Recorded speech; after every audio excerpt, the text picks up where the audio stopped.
अपना जिला में आपका स्वागत है और अपना जिला में अपना जिला की टीम के साथ बिजली की समस्याओं के साथ तापमान में वृद्धि के साथ आपको लेकर चल रहा है सुर्खियों पर। गंगानगर में नहीं रुक रहा है चोरों का आतंक। दिन दहाड़े लाखों की चोरी की घटना को दिया अंजाम। पूरी कॉलोनी पर एफआईआर दर्ज करने वाला गंगानगर थाना नहीं रोक पा रहा है चोरी की वारदात। सीसीटीवी में कैद हुई चोरी की घटना। फांसी से लटकी विवाहिता के परिजनों ने लगाया ससुरालियों पर जान से मारने का आरोप। कहा दहेज के लिए आए दिन प्रताड़ित करता था पति। पर पेट्रोल डालकर आग लगाने का आरोप। एसएसपी ऑफिस पहुंचकर पीड़ित परिवार ने लगाई गुहार। एक सप्ताह से तापमान 40 के पार। आने वाली 16 जून को बारिश के आसार। दिन में आ सकती है धूल भरी आंधी। और शहर में लो वोल्टेज और बिजली गुल से हाहाकार। शिकायतें बिजली विभाग के खिलाफ बेशुमार। चलिए खबरों के सफरनामे पर आपको लेकर चल रहे हैं। क्या गंगानगर में एक ऐसा ग्रुप सक्रिय है जो पार्कों पर कब्जा जमाता है और जब पार्कों के चारों तरफ रहने वाले लोग विरोध करते हैं तो उनके खिलाफ तहरीर दे देता है और गंगानगर थाना अपने रहनुमा के अगुवाई में पूरे ब्लॉक पर ही एफआईआर दर्ज कर जाता है। यह गंगानगर थाना है, लेकिन यही गंगानगर थाना जो अब पॉश कॉलोनी राधा गार्डन है उसमें चोरी की घटनाएं नहीं रोक पा रहा है। यही गंगानगर थाना चोरी की घटनाएं दर्ज नहीं करता है अपने नंबर बढ़ाने के लिए। 8 महीने हो गए हैं एसओ को आए हुए, लेकिन इन 8 महीनों में ना तो चोरी की घटनाएं रुक पाई हैं और ना ही होटलों में चल रहा व्यापार। फिलहाल तो चोरी की घटना बता रहे हैं आपको हम।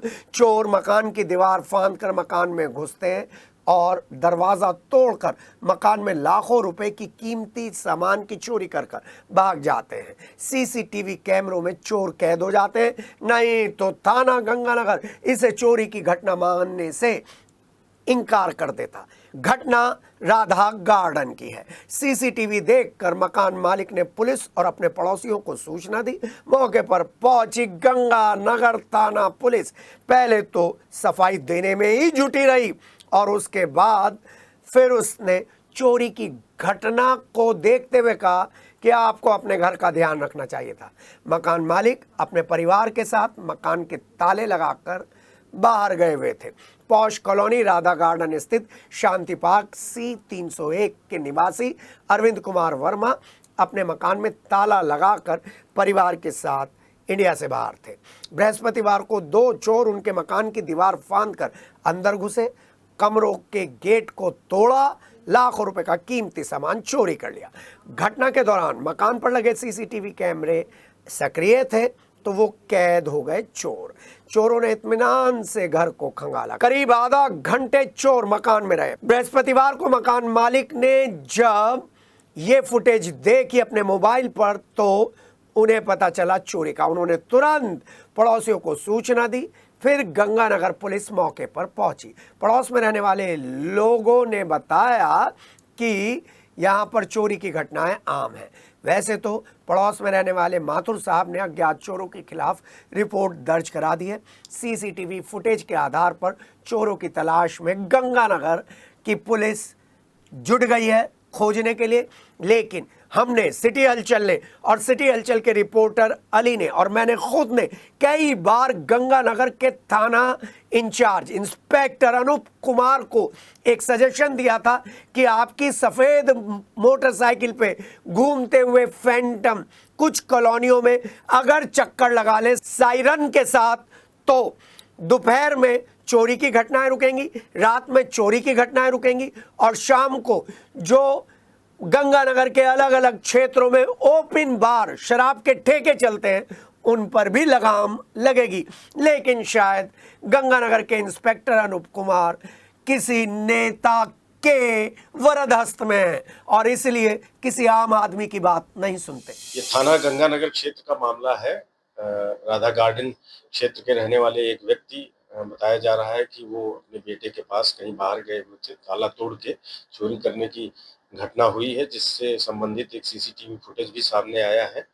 पड़ोसी के द्वारा दी गई तहरीर के आधार पर थाना गंगानगर में सुसंगत धाराओं में मुकदमा दर्ज किया गया है और सीसीटीवी के आधार पे और अन्य इंटेलिजेंस के आधार पे इस घटना के अनावरण का प्रयास किया जा रहा है। टीमें लगी हुई हैं। फील्ड यूनिट ने भी घटनास्थल का विजिट किया है और शीघ्र ही इस घटना का अनावरण करते हुए रिकवरी सुनिश्चित करेंगे। भावनपुर थाना क्षेत्र के गांव राली चौहान में दहेज की खातिर विवाहिता को फांसी लगाकर मारने का प्रयास किया गया है। घटना की सूचना पर मायके पक्ष के लोगों ने विवाहिता को अस्पताल में भर्ती कराया। पीड़ित ने थाने में तहरीर दे दी है। बड़ी वाला निवासी राकेश पुत्र रामकिशन ने तहरीर में बताया कि अपनी बेटी नेहा की शादी भावनपुर गांव राली चौहान के निवासी संदीप कुमार पुत्र प्रेमचंद से की गई थी।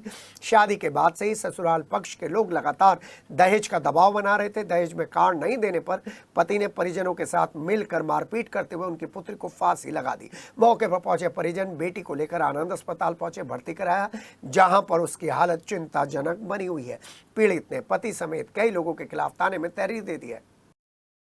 चलिए आपको टीपी नगर थाना क्षेत्र की लगातार खबरें हम दिखाते रहते हैं।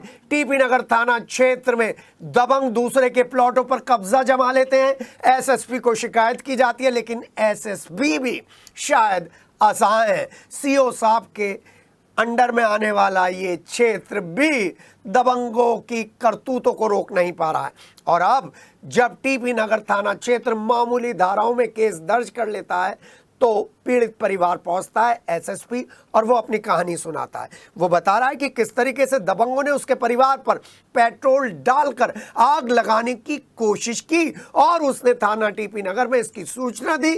पुलिस पहुंचती है और बीएसएन की धारा 151 में चालान कर दिया जाता है। शांति भंग की धाराओं में चालान करने के बाद दबंग के हौसले और बढ़ जाते हैं और कहता है दबंग आकर परिवार से, क्या बिगाड़ लिया तूने हमारा। तब ये परिवार परेशान होकर कृष्णा विहार कॉलोनी का ये परिवार, दीपक इसके मुखिया हैं, अपने परिवार के साथ एसएसपी ऑफिस पहुंचकर एक बार फिर असफल कोशिश करते हैं दबंगों के खिलाफ शिकायत करने की, क्योंकि थाना टीपी नगर के संरक्षण में दबंग फल फूल रहे हैं। अवैध शराब, सट्टेबाजी और स्मैक के अलावा देह व्यापार तो यहाँ पर होता है, लेकिन अब प्लॉटों पर कब्जा जमाने का काम भी चल रहा है। इसलिए टीपी नगर पुलिस हरकत में नहीं आती, इसीलिए वहाँ के लोगों को एसएसपी ऑफिस पहुँचना पड़ता है। पिछले 10 दिनों में ये तीसरी घटना है टीपी नगर पुलिस के खिलाफ जो लोग एसएसपी ऑफिस पहुंचे हैं और आरोपियों पर कड़ी कार्रवाई करने की मांग की है। वहां से मिला है आश्वासन पीली पर्ची के साथ। पड़ोस में रहने वाली औरतों ने हमारे मिसेज और इनके हमारे पड़ोस में रहने वाली लेडीज पर एक जानलेवा हमला किया। पहले तो मारपीट हुई, आए दिन वो पहले भी गाली गलौज करते रहे, मारपीट करते रहे और उसके बाद जब पुलिस ने मामला शांत करा दिया तो उसके बाद भी उनके हस्बैंड ने 2 लीटर पेट्रोल ला करके मेरे भाई को ऊपर और जो आसपास में लोग खड़े थे, उसमें मंदिर के पुजारी भी थे और पूजा यादव जो पड़ोसी हैं वो भी थी, और भी गली के 1-2 लोगों पर पेट्रोल गया, पेट्रोल छिड़क दिया और माचिस जलाकर जानलेवा हमला किया। 8 जून से लगातार तापमान 40 के पार है। 41, 42 और कुछ मेरठ के इलाकों में तो 43 को टच करता हुआ नजर आ रहा है और 16 तारीख तक राहत मिलने की उम्मीद नहीं है। मौसम वैज्ञानिकों ने बताया है कि पश्चिमी विक्षोभ के चलते और मानसून की थोड़ी सी देरी की वजह से तापमान 40 के पार पहुंच रहा है।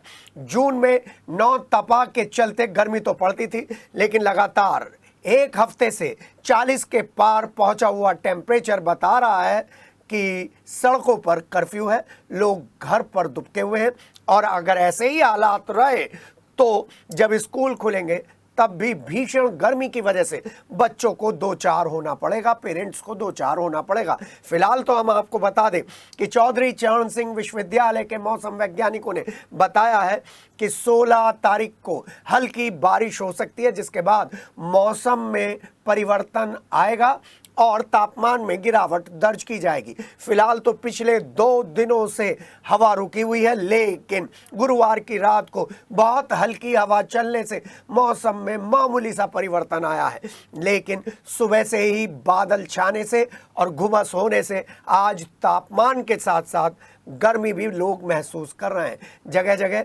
लोग पानी पिलाने का इंतज़ाम कर रहे हैं, लेकिन दोपहर में सड़कों पर सन्नाटा है, कर्फ्यू है।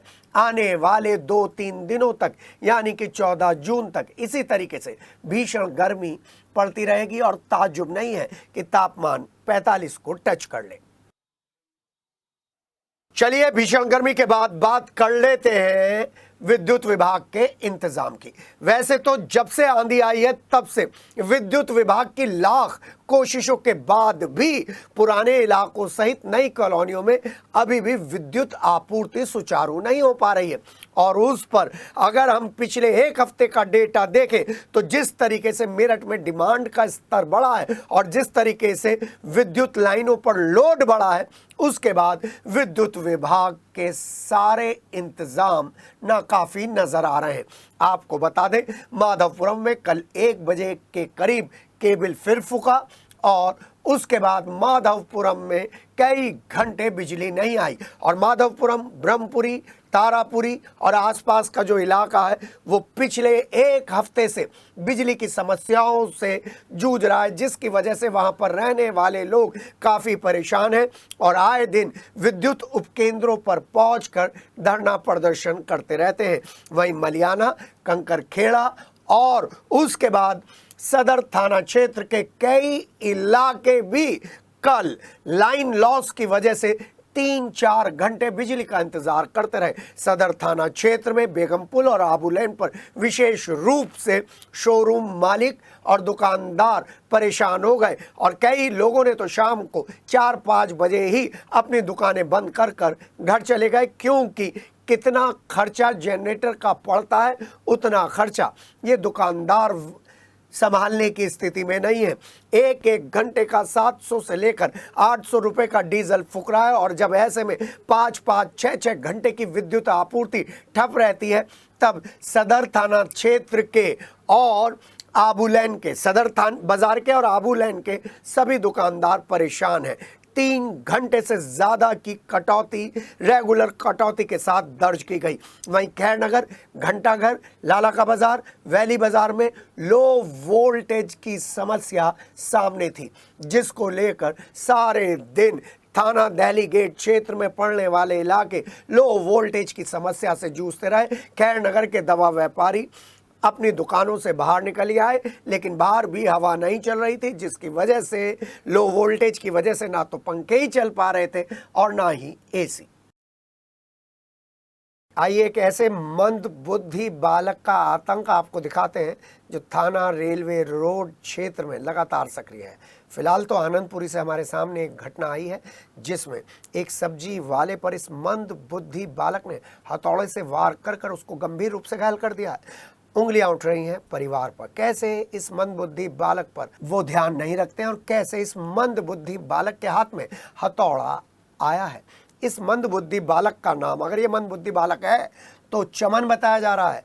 लोगों से पूछताछ करने पर पता लगा कि इसकी दिमागी हालत ठीक नहीं है। आए दिन वो कई लोगों पर वार करता हुआ नजर आया है, पैसे छीनने की वारदात भी करता है और भाग भी जाता है। शाम को भी, गुरुवार की शाम को भी ऐसी ही एक घटना हुई जब सतपाल नाम के सब्जी वाले पर इस मंद बुद्धि बालक ने, चमन ने हथौड़े से वार कर दिया और 3000 रुपये छीन कर भाग गया। वहीं मौके पर पहुंची 112 ने घटना के बारे में तफ्तीश की और थाना रेलवे रोड के एसआई आरोपी के मकान पर पहुंचे, लेकिन आरोपी वहां से फरार हो गया था। छोटी छोटी घटनाओं पर बड़ी कार्रवाई करने वाला थाना रेलवे रोड क्या यहाँ पर कार्रवाई करेगा? आपको याद है ना, थाना रेलवे रोड के एक दरोगा ने एक दुकानदार पर उबलता हुआ दूध फेंक दिया था। उसके बाद भी यहाँ पर घटनाओं में कमी नहीं आई है। 1 घंटे से नंगा घूम रहा था, हथौड़ी लेके दुकान में ताले बजाए।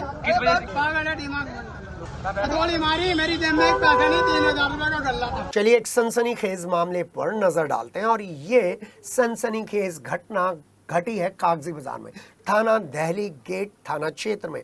और इस घटना से एक बार फिर सवाल उठ जाता है, क्या दिल्ली थाना गेट पुलिस अपने सीओ के नेतृत्व में यहाँ पर कभी एक वेरिफिकेशन कार्यक्रम चलाएगी जिसमें बंगाल से आने वाले कारीगरों का वेरिफिकेशन किया जाएगा और उनका किरायानामा, उनके मकान मालिकान हक चेक किए जाएंगे, लेकिन नहीं किए जाएंगे। और वहीं पर सर्राफा व्यापारियों की भी गलती है, वो इन बंगाली कारीगरों के ऊपर विश्वास करते हैं और फिर 25 लाख की सोने की लूट की घटना के लिए दर्ज करने के लिए एक तहरीर देते हैं। जो घटना घटी है उसमें 265 ग्राम से ज़्यादा सोना लूट कर ले गया है 20 साल का एक मैनेजर कम वर्कर। ये हम नहीं कह रहे हैं, ये वो तहरीर कह रही है जो राजकुमार नाम के एक व्यापारी ने थाना दिल्ली गेट में दी है। उनका कागजी बाजार स्थित एक वर्कशॉप है, उसमें मैनेजर कम कारीगर 20 वर्षीय शेख शमीम लगभग 25 लाख रुपए का 265.6 ग्राम सोना लेकर रफू चक्कर हो गया है। देर रात 8:30 बजे से 9 बजे के बीच बाजार जाने का बहाना बनाकर वर्कशॉप पर कैमरे बंद कर पूरी प्लानिंग के तहत शमीम ने इस घटना को अंजाम दिया है। मेरठ बुलियन ट्रेडर्स एसोसिएशन के महामंत्री विजय आनंद अग्रवाल द्वारा देर रात थाना दिल्ली गेट पुलिस को सूचना दे दी गई है और तहरीर लिखवाकर पुलिस को बताया गया है कितना सोना चोरी हुआ है। 4 दिन पहले ही दुकान मालिक राजकुमार डिंडा ने 1 लाख रुपए शमीम को बतौर एडवांस के लिए दिए थे। आपको बता दें, मात्र 4 दिन पहले राजकुमार ने शमीम को 1 लाख रुपए दिए थे इस बात के लिए कि उसके परिवार को कोई बहुत ज़रूरी काम है। बड़ा सवाल ये है कि ऐसी वर्कशॉप्स का वेरिफिकेशन कब होगा, उसमें काम करने वालों का वेरिफिकेशन कब होगा।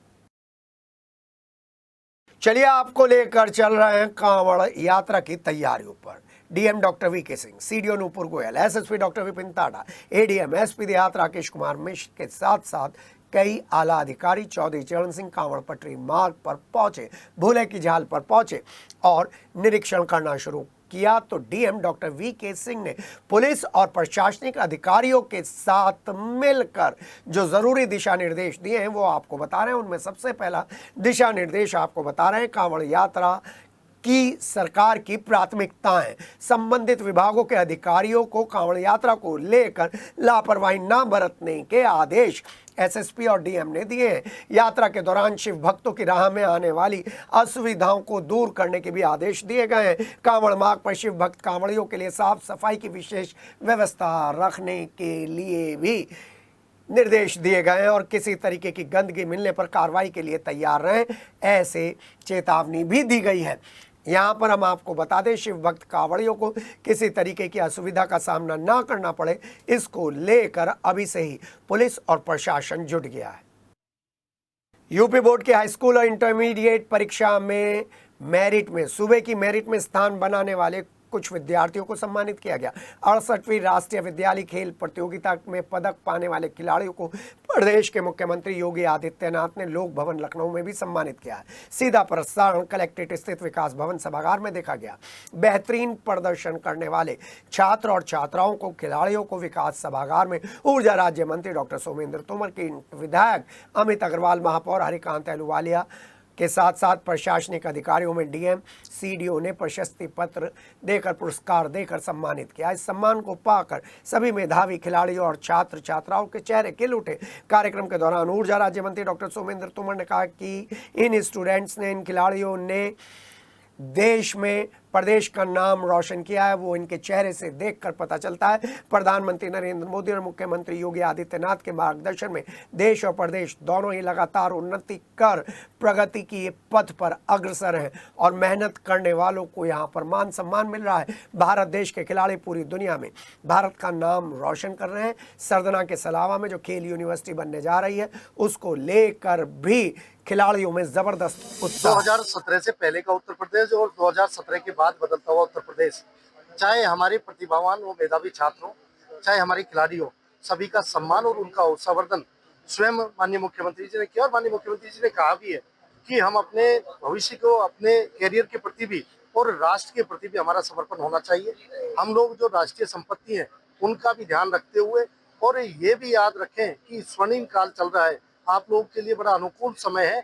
आप अच्छे से अपनी पढ़ाई करें और देश के लिए और समाज के लिए अच्छे से सर्व करें। मुख्यमंत्री जी ने युवा सम्मान का एक कार्यक्रम शुरू किया है, इसमें खिलाड़ियों को, मेधावी छात्रों को, उनको पुरस्कार दिए जा रहे हैं, उनको बहुत बहुत इनाम दिए जा रहे हैं। ऐसी 5 लाख रुपए, अब ये पढ़ के जब आगे निकलेंगे तो उनको 5 लाख रुपए का बिना गारंटी का लोन दिए, मुख्यमंत्री उसमें गारंटर है, बैंक वाले पूछेंगे नहीं, 5 लाख का काम करने के लिए उनको युवाओं को प्रोत्साहन दिया जाता है। मैं अपने घर वालों के सपोर्ट से ही मैंने ये हासिल किया है और मुझे बहुत अच्छा लग रहा है कि श्री माननीय मुख्यमंत्री जी द्वारा मुझे सम्मान प्राप्त हुआ है। कक्षा 12 में जिले स्तर पर द्वितीय स्थान प्राप्त कर मुझे बहुत खुशी हो रही है और मुझे आज इस सम्मान समारोह में बुलाया गया, जिसे मुझे इतना सब सम्मान मिला, उससे मुझे बहुत अच्छा लग रहा है। सदर बाजार थाना क्षेत्र में तिलक पार्क स्थित साईं मंदिर में मूर्ति लगाने को लेकर 2 पक्ष आमने सामने आ गए थे। इस दौरान एक पक्ष ने दूसरे पक्ष के लोगों पर जबरन साईं बाबा की मूर्ति हटाकर खाटू श्याम जी की मूर्ति लगाने का आरोप लगाया, जिसके बाद दोनों पक्षों के लोग गुरुवार को तिलक पार्क के साईं मंदिर के आंगन में पहुंचे और गणमान्यों की मौजूदगी में बातचीत की। इस मौके पर दोनों पक्षों ने एक फैसला लिया कि साईं मंदिर के आंगन में आने वाली एकादशी के अवसर पर खाटू श्याम जी की मूर्ति लगाई जाएगी, जबकि साईं बाबा की मूर्ति को उनके स्थान से नहीं हटाया जाएगा। दोनों ही पक्षों ने एक दूसरे की बात पर सहमति जताई और अफवाहों पर ध्यान नहीं देने की बात कही। और इस पूरे मामले में कुछ ऐसे लोग सक्रिय हैं जो सदर थाना बाजार के दरोगा और दूसरे लोगों के साथ टीम बनाकर उन लोगों को परेशान करते हैं जिन लोगों की आवाज़ सदर थाना बाजार नहीं सुनता है। बाबा ने तब ऐसे चमत्कार किया, जो छुटू पुटू हल्का सा विवाद भी था, जो नहीं लोग बाग तूल दे रहे थे, उसको भी खत्म किया गया। सबने सद्भावना से बात करी, खाटू श्याम जी जल्द से जल्द आएंगे, भव्य मंदिर बनेगा, सबका सहयोग है। जय साईं राम। यहाँ पे बहुत लोगों की श्रद्धा थी कि खाटू श्याम जी का एक मंदिर यहाँ स्थापित होना चाहिए, जो अभी तक पूरे सदर में कहीं नहीं है। तो उसके लिए सब लोग एकत्रित हुए थे कि उनकी व्यवस्था कहाँ की जाए और कैसे की जाए। उसके लिए एक नई कमेटी का गठन होगा, जो एक कमेटी बनेगी और भव्य से भव्य सभी लोगों को इच्छा है कि खाटू श्याम जी का मंदिर बने। साईं बाबा का मंदिर भी है और यहाँ तो हमें खाटू श्याम भगवान भी लाने हैं। बस यही एक छोटी सी बात थी, जिसमें आज हम दोनों पार्टी बैठ के अपना अपना डिसाइड कर लिया किस तरीके से भगवान को लाएंगे, क्या करेंगे। कोई हटेगा नहीं, कोई कुछ नहीं होगा, सब अपनी जगह विराजमान रहेंगे। बाबा की मूर्ति यहाँ से नहीं हटाई जाएगी और साथ में खाटू बाबा जी का जो स्थान है उनको नया दिया जाएगा और उनका भव्य मंदिर बनकर तैयार कराया जाएगा। किटौर के गांव राधना में नानी के यहाँ छुट्टी मनाने आया एक मासूम उमेर नहाते समय नहर में डूब गया। उसका शव गुरुवार देर रात बरामद किया गया। जिला मुजफ्फरनगर गांव बहेड़ी के रहने वाले 8 वर्षीय उमेर कुछ दिन पहले ही किटौर के गांव राधना में अपने नाना नानी के घर आए थे छुट्टी मनाने के लिए। बताया जा रहा है बुधवार को शाम उमेर कुछ बच्चों के साथ नहर में नहाने गया और इस दौरान नहाते वक्त उमेर अचानक नहर में बह गया, जिसके बाद परिजनों ने पुलिस को सूचना दी और उमेर की तलाश शुरू हो गई। देर रात तक उमेर का कोई सुराग बुधवार को नहीं लगा था। वहीं गुरुवार की रात को उमेर के डूबने के बाद जो उसका शव मिला है, उसके बाद परिजनों का रो रो कर बुरा हाल है। और अगर आपके यहाँ पर आपके रिश्तेदारों के बच्चे घूमने आ रहे हैं तो उनका ध्यान रखिएगा, क्योंकि सड़क पर बेलगाम दौड़ते ये व्हीकल आपके बच्चे के लिए जान पर भारी पड़ जाएंगे। भावनपुर थाना क्षेत्र से एक और खबर आई है। गर्मियों की छुट्टी में अपनी नानी के घर आई 2 साल की मासूम शिवी कार दुर्घटना का शिकार हो जाती है और मौत हो जाती है। कार चलाने वाला शराब के नशे में धुत था, जिसने बच्ची शिवी को कुचल दिया। शिवी गंभीर रूप से घायल हो गई। घटना के बाद ग्रामीण घायल शिवी को लेकर स्थानीय अस्पताल में पहुंचे। डॉक्टर्स ने शिवी को डेड घोषित कर दिया। परिजनों में कोहराम मच गया। घटना के बाद शिवी के परिजन आरोपी कार सवार के घर पहुंचे तो आरोप है कि कार सवार के परिजनों ने उनके साथ अभद्रता करते हुए उन पर हमला बोल दिया। गांव का माहौल बिगड़ गया। इस बात की सूचना मिलते ही मौके पर पहुंची पुलिस ने शिवी के शव को पोस्टमार्टम के लिए भिजवा दिया। मामले की जांच शुरू कर दिया। भावनपुर थाना क्षेत्र के हसनपुर कदीम के सोनपाल सिंह के बेटी गौतम बुद्ध नगर के रामपुर बागड़ में रहती है। गर्मियों की छुट्टी में वो अपने मायके आई थी 2 साल की बेटी शिवी और दूसरे बच्चों के साथ। सोनपाल ने बताया, गुरुवार सुबह सभी बच्चे घर के बाहर खेल रहे थे, तभी गांव के ही रहने वाला सुनील शराब के नशे में धुत अपनी महिंद्रा कार को तेजी से लेकर आया और बच्चे को कुचलता हुआ निकल गया। टक्कर लगने के बाद गंभीर रूप से घायल हुई बच्ची शिवी को परिजन अस्पताल लेकर गए, जहां उसकी डेथ हो गई। अपना जिला में फिलहाल इतना ही। बहुत ही जल्द अपना जिला के रिपोर्टर पहुंचेंगे आपके पास, जानेंगे आपकी हालात और बताने की कोशिश करेंगे क्या योगी सरकार की नीतियां पहुंच रही है घर घर या उनको पलीता लगा रहे हैं अफसर सिर्फ अपने जिले पर।